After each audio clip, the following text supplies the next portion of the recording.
Saatnya kita mau duduk diam, kita mau mendengarkan kebenaran firman Tuhan yang pada hari ini diambil dari kitab Wahyu pasal 3 ayatnya yang ke-7 sampai dengan ayatnya yang ke-8. Sekali lagi, khotbah pada hari ini diambil dari kitab Wahyu pasal yang ketiga, ayat yang ke-7 sampai dengan ayatnya yang ke-8. Yang bunyinya adalah demikian. Dan tuliskanlah kepada malaikat jemaat di Philadelphia, inilah firman dari yang kudus, yang benar, yang memegang kunci Daud. Apabila ia membuka, tidak ada yang dapat menutup. Apabila ia menutup, tidak ada yang dapat membuka. Saudara-saudara, sedemikian jauh pembacaan firman Tuhan pada hari ini. Tema kita pada hari ini adalah dibuka dan ditutup oleh Tuhan. Saudara-saudara, kalau Anda membaca Wahyu 2 dan Wahyu 3, ini berisikan surat-surat yang ditujukan kepada 7 jemaat yang berada di Asia Kecil atau daerah Turki pada saat ini, saudara. Di mana dalam surat-surat itu ada jemaat yang ditegur dan dicela oleh Tuhan karena kehidupan mereka yang salah di hadapan Tuhan. Tetapi ada juga jemaat yang dipuji oleh Tuhan karena kehidupan mereka berkenan kepada Tuhan. Dan salah satu jemaat yang dipuji oleh Tuhan adalah jemaat yang berada di Philadelphia, saudara. Kita perhatikan Wahyu 3 ayat yang ke-7 sekali lagi. Dan tuliskanlah kepada malaikat jemaat di Philadelphia, inilah firman dari yang kudus, yang benar, yang memegang kunci Daud. Apabila ia membuka, tidak ada yang dapat menutup. Apabila ia menutup, tidak ada yang dapat membuka. Haleluya. Saudara, ayat firman Tuhan ini mengatakan, tuliskan kepada malaikat jemaat di Philadelphia. Artinya, setiap jemaat itu ada malaikatnya. Ya, malaikat itu adalah makhluk yang melayani Tuhan. Dan juga malaikat adalah makhluk yang disuruh oleh Tuhan untuk melayani umat Tuhan, untuk melayani gereja Tuhan, untuk melayani jemaat Tuhan. Makanya di setiap jemaat pasti ada malaikatnya, saudara. Ya, di tempat saudara berada saat ini ada malaikat Tuhan di sana. Ya, di jemaat Tuhan di ICC Jakarta. Ya, ada malaikat Tuhan juga yang ada bersama dengan Anda saat ini, walaupun Anda tidak bisa melihat dengan mata jasmani Anda, tapi ada malaikat Tuhan yang sedang beribadah bersama-sama dengan kita saat ini. Haleluya. Ya. Saudara, ketujuh jemaat yang ada di kitab Wahyu pasal 2 dan pasal 3, ini adalah mewakili jemaat-jemaat yang ada di dunia ini. Ya. Jemaat-jemaat ini mewakili jemaat-jemaat yang ada di dunia atau representatif dari jemaat-jemaat yang ada di dunia ini, saudara. Kemudian ayat ini dilanjutkan dengan kalimat, inilah firman yang kudus dan benar. Siapa yang kudus dan benar? Dia adalah Tuhan Yesus sendiri, saudara. Tuhan Yesus itu adalah firman yang hidup. Dia adalah Allah yang kudus dan Allah yang benar, saudara. Dan Tuhan Yesus ini juga yang memegang kunci Daud. Apa sih yang dimaksud dengan kunci Daud? Kunci Daud ini berbicara tentang otoritas dan kuasa Allah. Dijelaskan dalam ayat yang ke-7, fungsi kunci Daud ini adalah untuk membuka dan menutup. Ya, dikatakan apabila ia membuka, tidak ada yang menutup. Apabila ia menutup, tidak ada yang dapat membuka. Ya, makanya tema pada hari ini adalah dibuka dan ditutup oleh Tuhan. Hanya Tuhan yang sanggup untuk membuka dan menutup kehidupan kita, saudara. Ya, ini adalah kuasa untuk menutup dan membuka, saudara. Kehidupan kita ini mengenai apakah dibuka oleh Tuhan atau ditutup oleh Tuhan. Dan saya percaya kita semua tentunya tidak mau kehidupan kita ditutup oleh Tuhan. Jalan-jalan kehidupan kita ditutup oleh Tuhan. Kita mau Tuhan membuka jalan kehidupan kita. Amin. Siapa yang mau kehidupannya dibuka oleh Tuhan?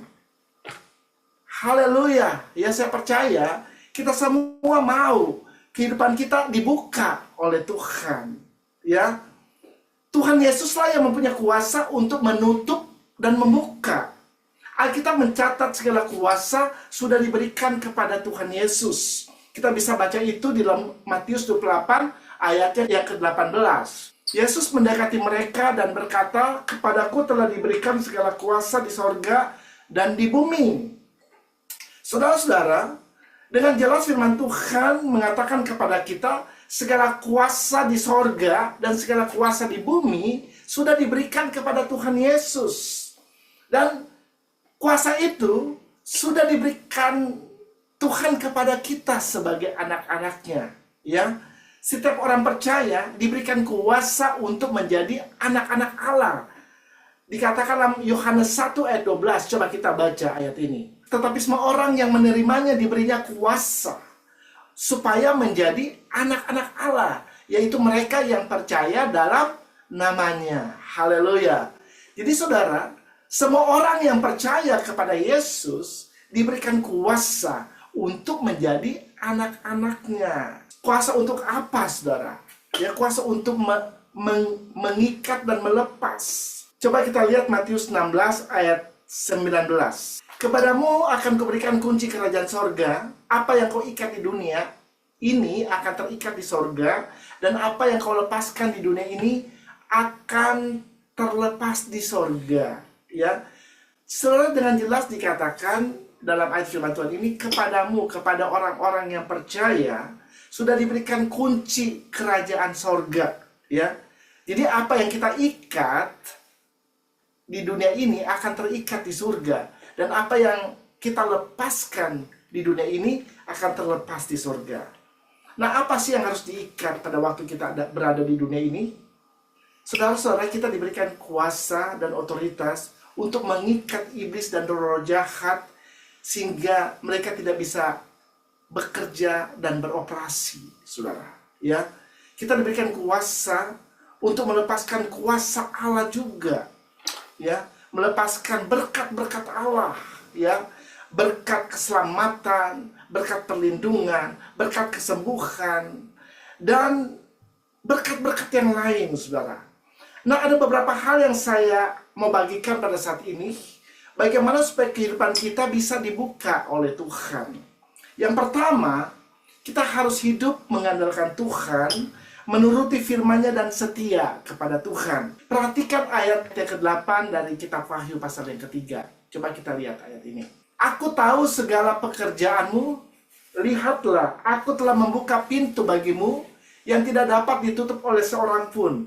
Aku tahu bahwa kekuatanmu tidak seberapa, namun engkau menuruti firman-Ku dan engkau tidak menyangkal namaku."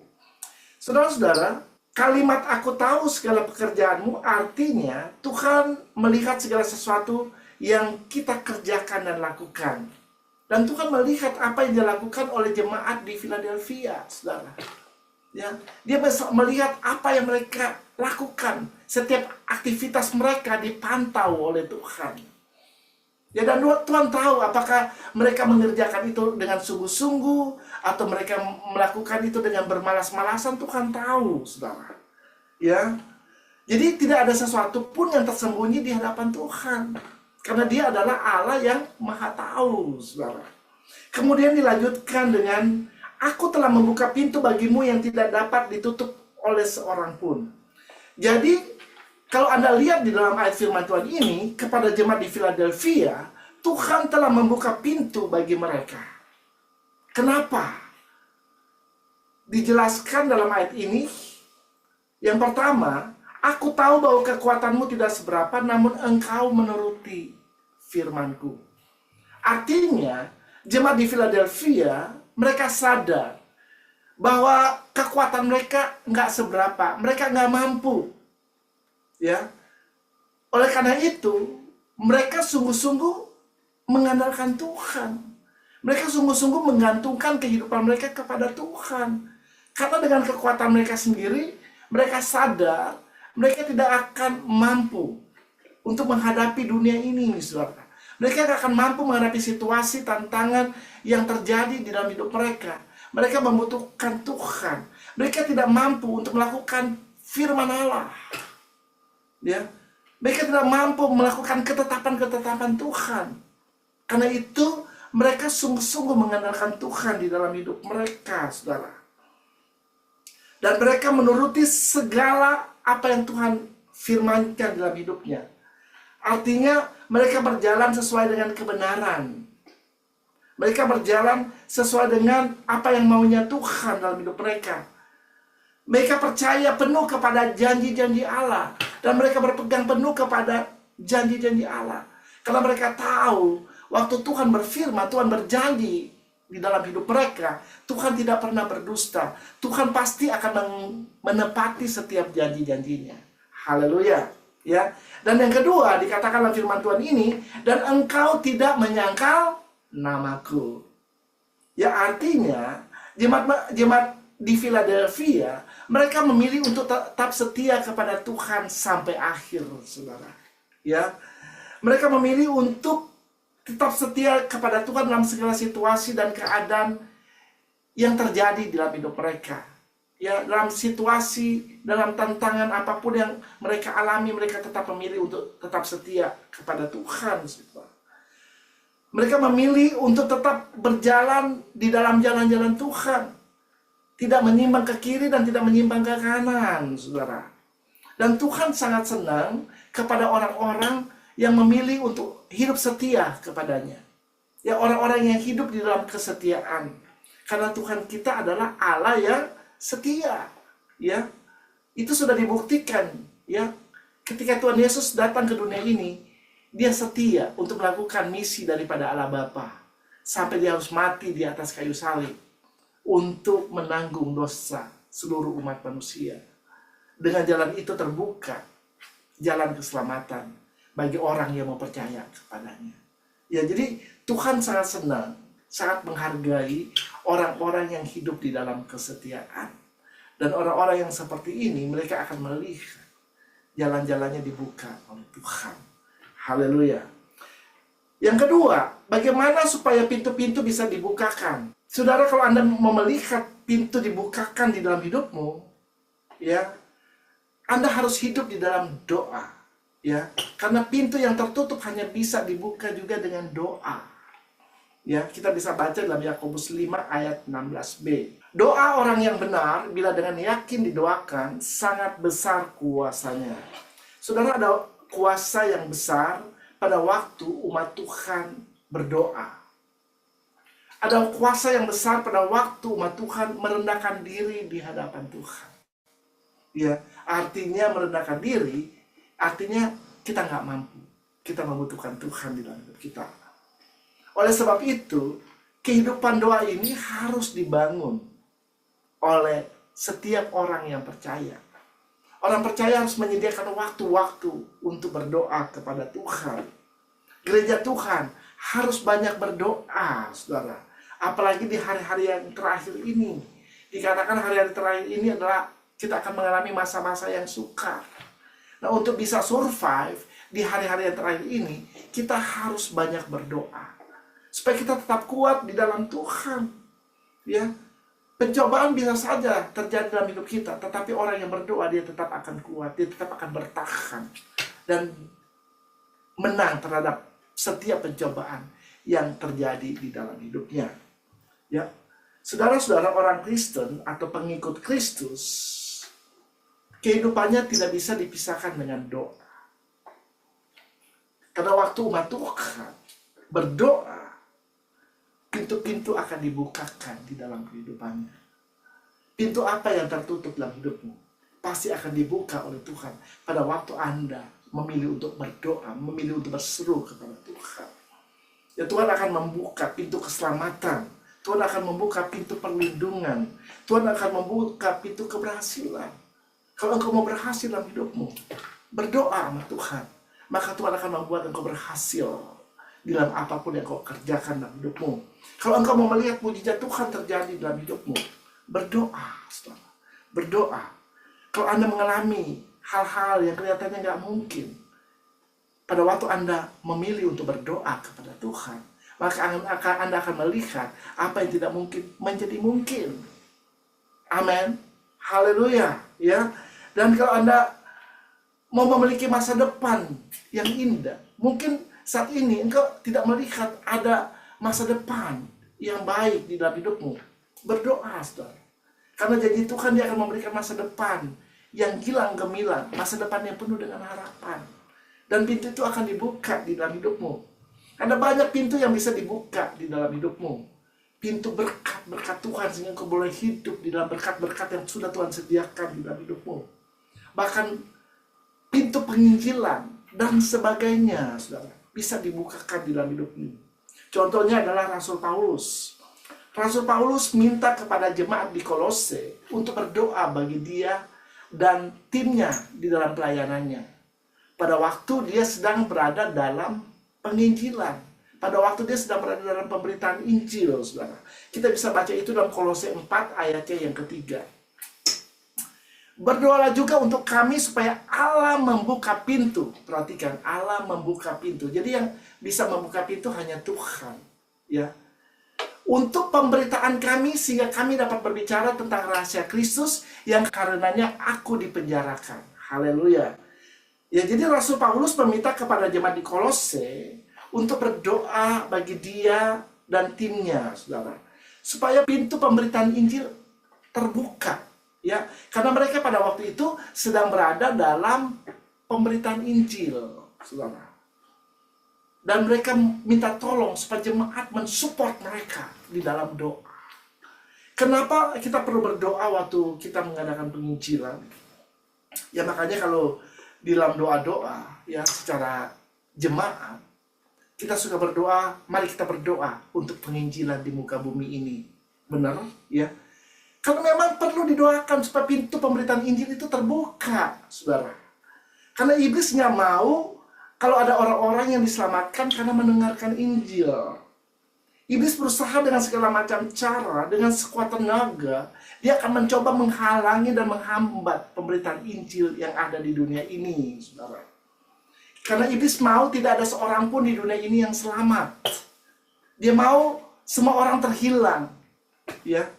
Dia mau semua orang masuk neraka. Oleh karena itu kita perlu berdoa untuk pemberitaan Injil. Amin, saudara. Haleluya. Ya, kita perlu berdoa, kita perlu mensupport orang-orang yang sedang melakukan penginjilan di muka bumi ini. Ya, karena setiap daerah di mana Injil akan diberitakan, biasanya di situ ada penguasanya, ada roh-roh jahat yang menguasai daerah itu. Oleh karena itu, kita perlu berdoa dulu, kita perlu perangi roh-roh yang menguasai daerah itu. Kalau Anda membaca dalam kitab Efesus, dikatakan iblis itu mempunyai pemerintahan, ya. Ada pemerintah, ada penghulu, ada penguasa, dan ada roh-roh jahat yang di udara, ya. Nah, ini di setiap tempat ada, ya, ada pemerintah, ada penguasa, ada penghulu, dan ada roh-roh jahatnya, saudara.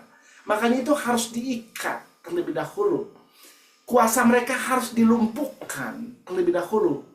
Atmosfer di mana penginjilan harus dilakukan, itu harus dibersihkan, ya.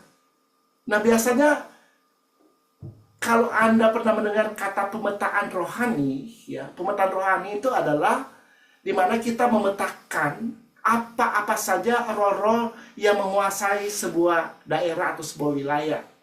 Misalnya kita akan pergi ke sebuah daerah atau sebuah tempat, kita perlu terlebih dahulu mengetahui penguasa apa saja yang ada di sana, roh-roh jahat apa saja yang menguasai daerah itu.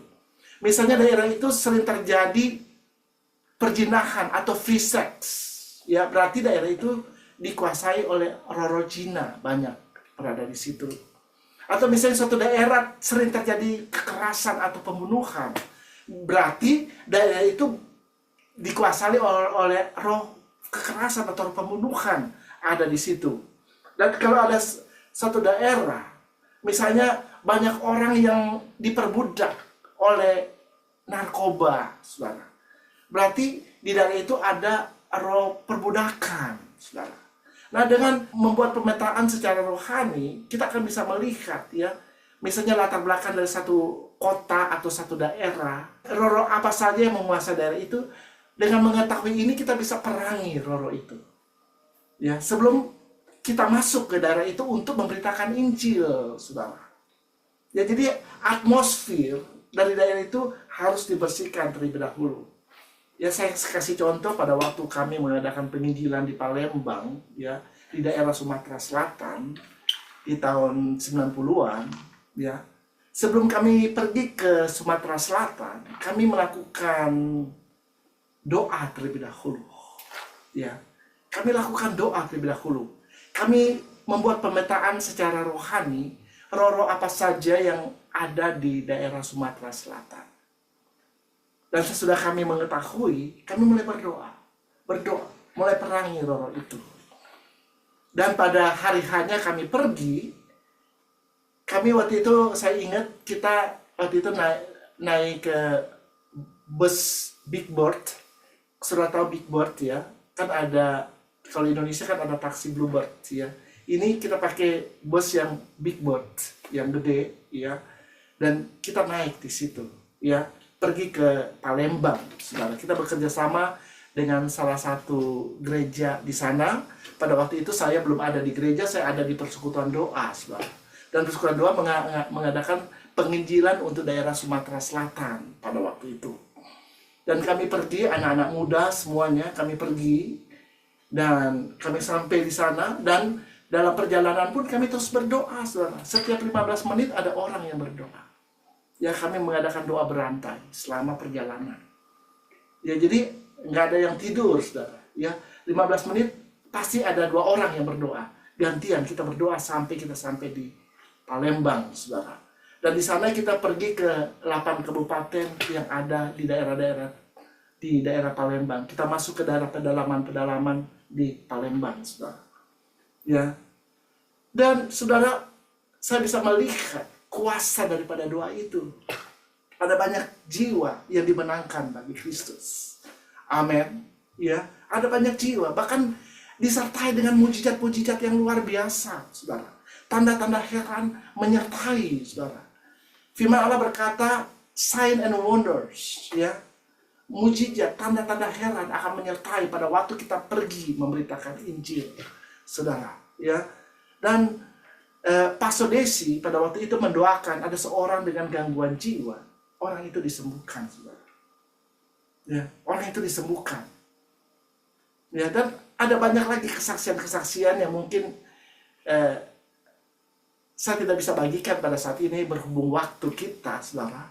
Tetapi singkat cerita, kita juga mengadakan apa yang namanya prayer walk di daerah Palembang. Ya. Dan ada suatu ketika kita mengadakan prayer walk di sebuah tempat prostitusi yang ada di Palembang, saudara. Dan pada waktu kita kembali dari Palembang, 2 minggu kemudian kita mendengar kabar dari teman kita yang memang tinggal di Palembang. Daerah prostitusi itu ditutup. Haleluya. Saya percaya ini bukan kebetulan, karena ada doa-doa yang dinaikkan, saudara. Amin. Ya. Jadi doa itu bisa membuka pintu untuk pemberitaan Injil. Ya, pintu-pintu yang ditutup bisa diterobos pada waktu umat Tuhan berdoa kepada Tuhan. Haleluya.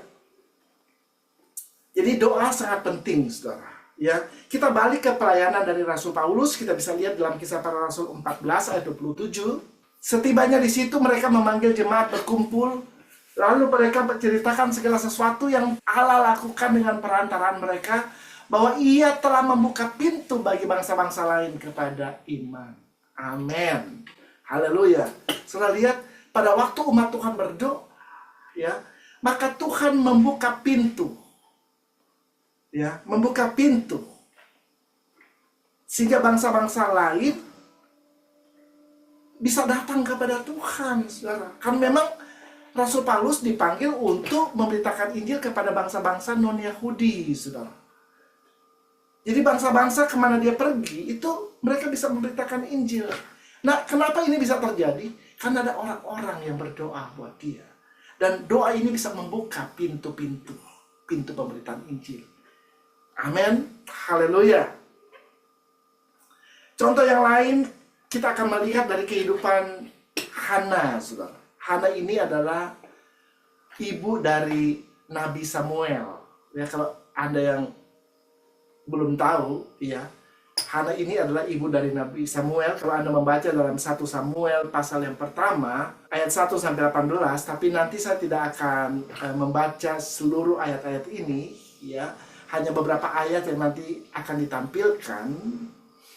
Dalam cerita ini, dalam 1 Samuel 1 ayat 1 sampai 18 diceritakan ada seorang yang bernama Elkana yang mempunyai 2 orang istri.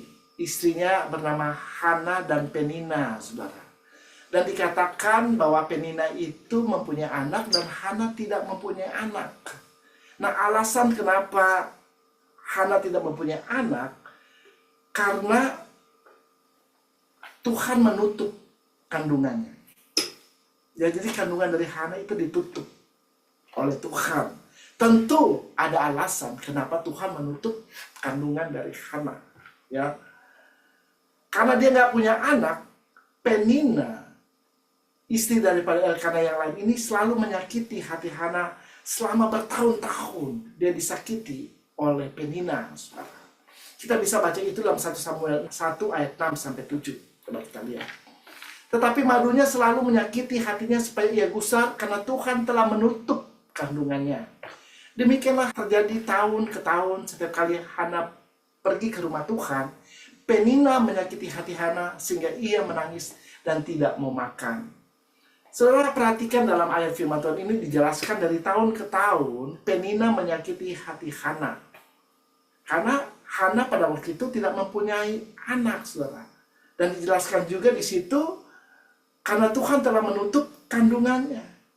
Ya. Tadi saya sampaikan kalau Tuhan menutup tidak ada seorang pun yang bisa membuka. Dan pasti waktu Tuhan menutup kandungan dari Hana ini tentu ada alasannya. Amin. Pasti ada alasan waktu Tuhan menutup kandungan daripada Hana, saudara. Dan karena dia nggak punya anak, Penina itu menyakiti hati dia terus menerus selama bertahun-tahun, saudara. Bayangkan disakiti oleh Penina, saudara. Sampai suatu hari Hana memutuskan berdoa di hadapan Tuhan. Kita bisa baca itu dalam 1 Samuel 1 ayat yang ke-10. Dan dengan hati pedih ia berdoa kepada Tuhan sambil menangis terseduh-seduh. Ya, jadi di sini dikatakan Hana memutuskan untuk berdoa kepada Tuhan dengan hati yang pedih, ya, dengan hati yang sedih, susah. Dia berdoa kepada Tuhan sambil menangis terseduh-seduh. Artinya dia mencurahkan isi hatinya kepada Tuhan. Dia menceritakan kepada Tuhan apa yang sedang dialami pada saat itu. Dia menceritakan apa perlakuan-perlakuan Penina terhadap dirinya. Dan dia juga menyerahkan seluruh pergumulannya kepada Tuhan. Dia menceritakan semua kesusahan dan kesedihan yang dialami dalam hidupnya. Nah, ini penting sekali, saudara, pada waktu ada situasi di dalam hidup kita, kita datang kepada Tuhan. Ya, curahkan isi hati kita kepada Tuhan, saudara. Ya, jangan curahkan isi hati kita kepada hal yang lain, saudara. Ya, banyak orang yang salah mencurahkan isi hatinya, bukannya kepada Tuhan, tapi mencurahkan isi hatinya justru kepada sebuah tempat yang salah, saudara. Ya, seharusnya pada waktu kita mencurahkan isi hati kita, pilihlah untuk mencurahkan isi hati kita kepada Tuhan. Ya, dan dikatakan kalau Anda membaca dalam ayat-ayatnya seterusnya, dikatakan Hana ini terus-menerus dia berdoa kepada Tuhan. Dia terus-menerus mencurahkan isi hatinya kepada Tuhan pada waktu dia sedang berada di bait Allah, saudara. Dan pada waktu itu Hana berdoa, dia hanya berkata-kata tanpa bersuara. Dan pada waktu itu yang bertugas di bait Allah adalah Imam Eli. Imam Eli yang melihat dia hanya berdoa tanpa mengeluarkan suara. Imam Eli mengira dia sedang mabuk, saudara. Ya. Dan Hana mengatakan kepada dia bukan sedang mabuk, tetapi dia sedang sangat bersedih hati, ya, dengan apa yang terjadi di dalam hidupnya. Ya, dan dia sedang mencurahkan isi hatinya kepada Tuhan. Dan saya percaya pada waktu dia datang kepada Tuhan, Tuhan memulihkan hatinya. Amin. Pada waktu Anda sedang sedih, pada waktu Anda mungkin sedang sakit hatinya, datang kepada Tuhan. Dan Tuhan akan menyembuhkan hatimu. Ini yang terjadi kepada Hana, saudara.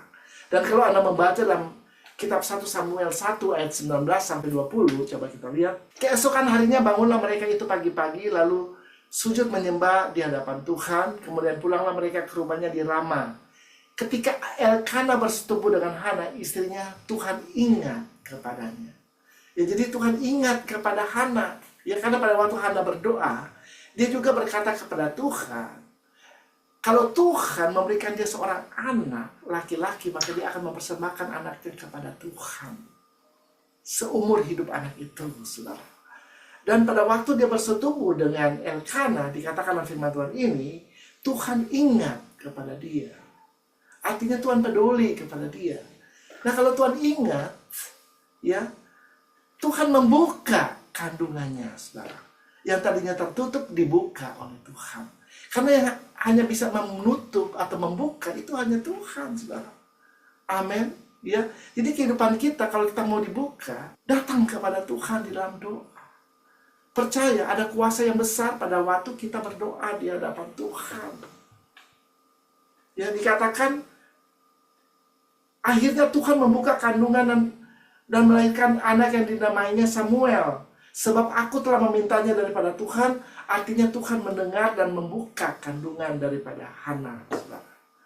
Amin. Ya. Jadi kalau Anda mau dibuka oleh Tuhan, kehidupanmu apa saja, saudara, bisa dibuka oleh Tuhan. Berdoa kepada Tuhan.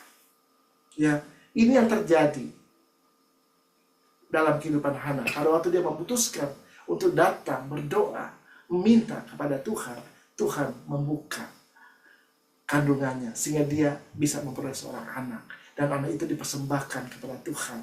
Anak itu bernama Samuel, saudara. Seorang nabi yang dipakai Tuhan secara luar biasa. Haleluya. Yang terakhir, saudara, bagaimana supaya pintu-pintu yang tertutup bisa terbuka dalam hidup kita? Kita harus percaya ada penyertaan Tuhan dan berkat Tuhan di dalam kehidupan kita. Contohnya adalah Ishak. Kita bisa lihat itu dalam Kejadian 26 ayat 3. Coba kita lihat. Tinggallah di negeri ini sebagai orang asing, maka aku akan menyertai engkau dan memberkati engkau. Sebab kepadamu lah dan kepada keturunanmu akan kuberikan seluruh negeri ini, dan aku akan menepati sumpah yang telah kuikrarkan kepada Abraham ayahmu. Jadi pada waktu terjadi kelaparan di negeri di mana Ishak tinggal, dia akhirnya pindah ke negeri orang Filistin, saudara. Nah, di sana dikatakan dalam firman Tuhan, Tuhan menyertai dan memberkati kehidupan Ishak. Karena dia menuruti apa yang Tuhan firmankan dalam hidup dia. Dia tidak pergi ke Mesir, tetapi dia memilih untuk tinggal, mentaati firman Tuhan untuk tinggal di Gerar. Gerar ini adalah negeri orang Filistin. Ya, dia memilih untuk tinggal di sana. Ya, dan Tuhan menyertai dan memberkati dia. Saudara, kalau engkau disertai oleh Tuhan, maka segala yang tertutup dalam hidupmu pasti dibuka oleh Tuhan. Karena ada penyertaan dan berkat Allah di dalam hidupmu. Ya, waktu terjadi kekeringan ya di negeri orang Filistin di mana dia tinggal, Tuhan menyertai dan memberkati kehidupan Ishak. Ya, pada waktu para gembalanya membutuhkan air untuk ternak-ternak yang digembalakannya, diceritakan Ishak menggali sumur-sumur yang dulu digali di zaman bapaknya Abraham, saudara. Jadi sumur-sumur itu udah ditutup oleh orang Filistin, saudara. Kalau ada yang namanya sumur udah ditutup sama orang Filistin, itu artinya sumur itu udah nggak ada airnya lagi, saudara. Karena nggak mungkin sebuah sumur akan ditutup kalau masih banyak air. Ya, ditutup karena udah nggak ada air lagi, saudara. Tetapi sumur itu dibuka kembali oleh Ishak, saudara. Dan apa yang terjadi? Pada waktu Ishak membuka sumur-sumur itu, ternyata di sumur itu ada banyak air, bahkan melimpah airnya, karena ada mata air di dalamnya. Ini dahsyat, saudara. Ya. Pada waktu Tuhan menyertai dan memberkati kehidupan kita, kita akan melihat apa yang tertutup, apa yang sudah mati, akan dibuka kembali oleh Tuhan. Sama yang seperti yang Tuhan kerjakan dalam kehidupan Ishak, saudara. Ya, sumur yang sudah nggak ada airnya kembali bisa ada airnya. Karena Tuhan sanggup mengadakan apa yang tidak ada menjadi ada. Kalau dia menyertai hidupmu, nggak ada yang mustahil bagi dia. Segala sesuatu mungkin karena dia Tuhan. Amin. Siapa yang percaya dan mengalami hal-hal itu? Saya percaya kita semua mengalami hal-hal yang seperti dialami oleh Ishak dalam hidup kita. Ya, sampai 3 kali Ishak menggali sumur. Dan 3 sumur itu, yang tadinya dipikir udah nggak ada airnya, udah mati, sama sekali nggak ada airnya. Bisa keluar air lagi, bahkan ada mata air di dalamnya. Ini luar biasa, saudara. Ya, penyertaan Tuhan dan berkat Tuhan membuat kita bisa melihat apa yang tertutup dalam hidup kita dibuka oleh Tuhan, seperti yang dialami oleh Ishak. Demikian juga ketika bangsa Israel keluar dari Mesir menuju Kanaan, di depan mereka ada Laut Merah. Kelihatannya udah nggak ada jalan, ya. Dan pasukan Mesir mengejar dari belakang, saudara. Kelihatannya udah nggak ada jalan keluar. Tetapi ketika Musa menaruh tongkatnya di atas air itu terbelah menjadi 2. Dan akhirnya orang Israel bisa lewat di tengah-tengahnya, saudara. Dan tiba di seberang dengan selamat. Ini karena penyertaan Tuhan dalam hidup mereka. Ya, saudara, kalau ada Tuhan yang menyertai hidupmu dan memberkati hidupmu, engkau nggak perlu takut. Nggak ada yang namanya jalan buntu. Tuhan pasti akan bisa buka jalan di dalam hidupmu. Ya, demikian juga dengan kehidupan kita. Mungkin ada situasi, tantangan, pencobaan yang kelihatannya tidak ada jalan keluar di dalam hidupmu. Percaya, selama Tuhan ada bersama dengan engkau, Dia akan membuat jalan-jalan yang tertutup terbuka. Saya tidak akan memperpanjang khotbah pada hari ini. Mari Bapak Ibu Saudara, ada 3 hal yang saya sudah sampaikan. Bagaimana supaya kehidupan kita yang tertutup dibuka oleh Tuhan. Yang pertama, andalkan Tuhan di dalam hidupmu. Turuti firman-Nya dan pegang janji di Allah. Hidup setia di hadapan Tuhan. Yang kedua, berdoa kepada Tuhan. Karena ada kuasa yang besar pada waktu umat Tuhan berdoa di hadapan Tuhan. Yang ketiga, ingat penyertaan Tuhan dan berkat Allah ada di dalam hidupmu. Engkau harus percaya akan hal itu. Maka engkau akan melihat apa yang tidak mungkin menjadi mungkin. Apa yang mustahil menjadi tidak mustahil. Karena ada penyertaan Tuhan di dalam hidupmu. Amin.